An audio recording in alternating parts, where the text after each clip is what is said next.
नमस्कार मैत्रिणींनो, स्वागत आहे आपलं सीताच्या स्वयंपाकमध्ये. तर मैत्रिणींनो, तुम्हाला दाखवणार आहे आज मी रताळ्यापासून गोड काप. महाशिवरात्रीसाठी बनवा, तोंडाला चव आणण्यासाठी हा पदार्थ खूप टेस्टी लागतो आणि पटकनही होतं लगेच. आता माझ्याकडे रताळे आहेत 2-4, तर ही घेतलेली आहे बघा. असं तुम्हाला करून घ्यायचं असलं तर असं करून घ्या. आणि दुसरी पण पद्धत दाखवते तुम्हाला. आता ही आत्ता दाखवते, ही एकदम पातळ होतात. आणि आणखीन थोडं जाड हवी असलं तर मग दुसरी एक पद्धत दाखवते तुम्हाला. पहा, कापून दाखवते आणि लगेच पाण्यात टाकून द्यायचं त्याला. हे पहा, आता सुरी घेते आणि सुरीने काप करायचे. हे पहा, हे असं सुरीने केलं ना तर असे एक मस्त गोल गोल पण निघतात. तसे तर जरा पातळ एक बाजूला होतं, एक बाजूला जाड होतं, असं नको व्हायला. पण एकसारखं काढायचं असलं तर सुरीने काढायचं. तर असं मी काढून घेते पूर्ण काप. तर तुम्हाला किती करायचे त्याच्यावर आहे, ती तेवढी करू शकता तुम्ही. तर मी आता आज पूर्ण काप असेच करून घेते. त्याची साल नाही काढायची, साल अशीच ठेवायची. छान दिसतं ती साल. कसं होतं, आपण खिचडी खातो किंवा डोकं दुखतं कधी कधी उपवास असला तर मग हे कधी कधी मध्ये असंच खाल्लं ना हे काप, तर खूप छान लागतात आणि मस्त पटकनी पण होतात. आणि ही पद्धत खूप छान आहे आणि पटकनी होण्याजोगी आहे. उपवासासाठी खास मस्त आहे मैत्रिणीनं, पण बनवून पहा एकदा. झटपट होणारी रेसिपी आहे. आता गूळ घ्यायचा.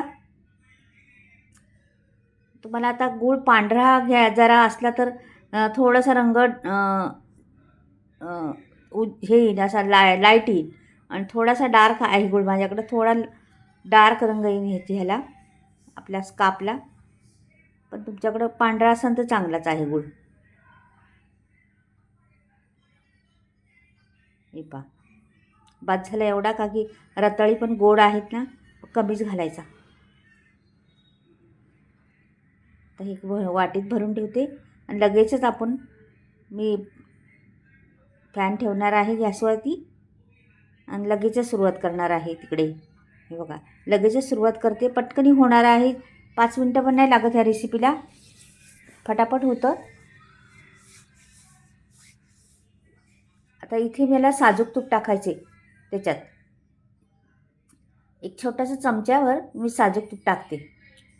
याला जास्त सामग्री बी काय लागत नाही, काहीच लागत नाही. आता हे काप घ्यायचे, हे वितळून द्यायचे जरा. तूप वितळल्यावर पुढचं प्रोसेस करायची आपल्याला. हे तूप आता सगळीकडे पांगवते त्याला जरा,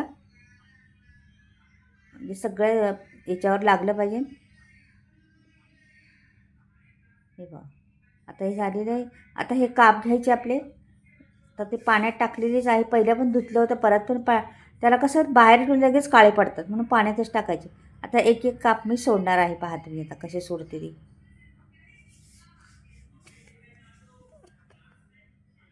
हे पहा, आता एक एक काप मी सोडून घेते फटाफट. असे सोडून द्यायचे पटापट. छान काप झाले तर दिसतात बघा किती छान.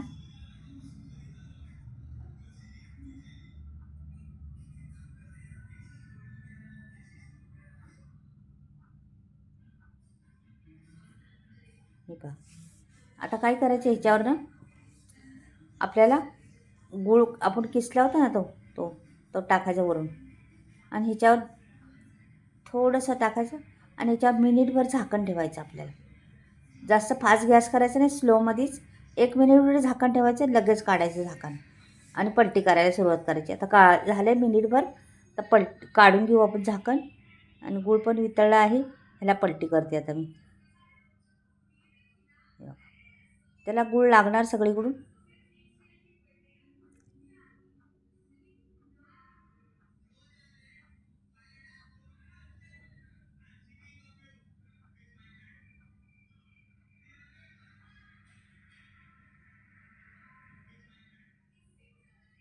जरा स्लो करून घेते गॅस.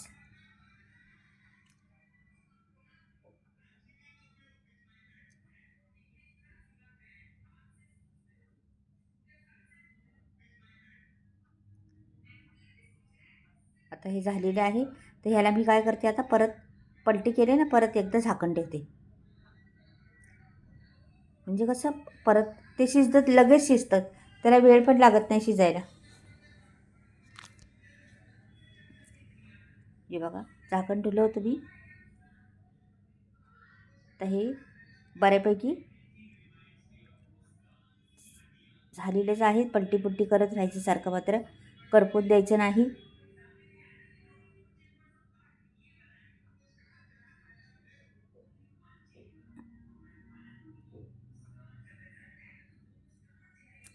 मस्त त्याला कलर पण आलेला आहे आणि दिसतात पण. मैत्रिणी, तुम्हाला ह्याच्यात बरोबर थोडंसं ओलं खोबरं असलं ना, ते पण किसून घातलं तरी चालेल ना. वरून असं किसून टाकलं आणि त्याच्यात थोडं तरी पण चालेल, तो पण छान दिसतो. बघा, झाले. किती वेळ लागला आपल्याला करायला, लगेच होतं आहे. आता दुसरे सोडून उरलेले आहेत ना, ते पण सोडून घेते पटकनी.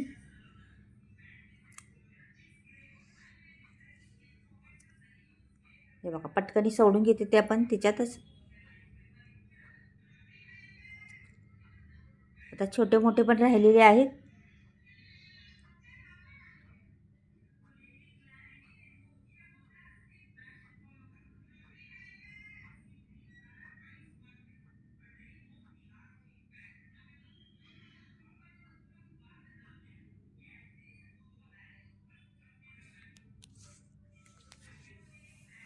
किती छान दिसतात ना, त्याचे रंगच छान दिसतो. आणि ते बाहेरून साल नाही काढले तर ते आणखी आकर्षक दिसतात.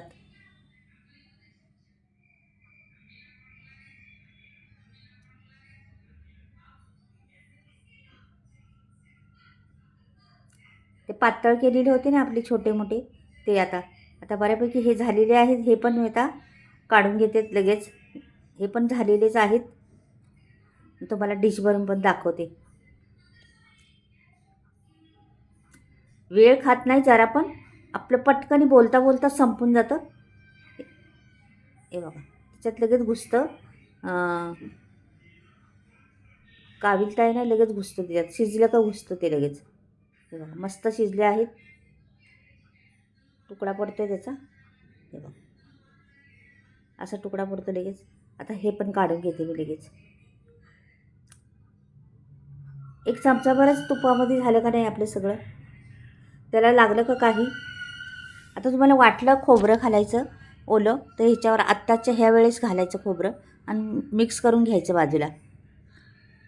खोबऱ्याला काय भाजायचं नाही, काय नाही जास्त. फक्त आता काढायच्या आधी खोबरं टाकायचं आणि मिक्स करायचं. ते पण छान होतं. तुम्हाला दाखवते मी आता थोडंसं खोबऱ्यावालं पण.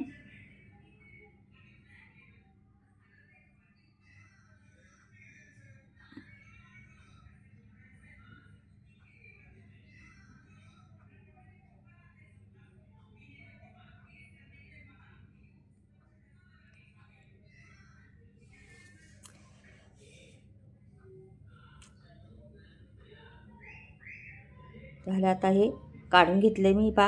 सुरेख दिसतात, मस्त एकदम मस्त सुरेख झालेली आपली डिश. मी थोडेसे काप टाकलेले आहेत त्याच्यावर. काहीवर काप टाकलेत, काहीवर मी खोबरं पण टाकलेले आहे. दुसऱ्या प्लेट दाखवते आता ती खोबऱ्याची. म्हणजे कसं पण तुम्ही खोबरं टाकू शकता. बदामचे काप टाकलेत वर त्याच्यावर, शोसाठी फक्त.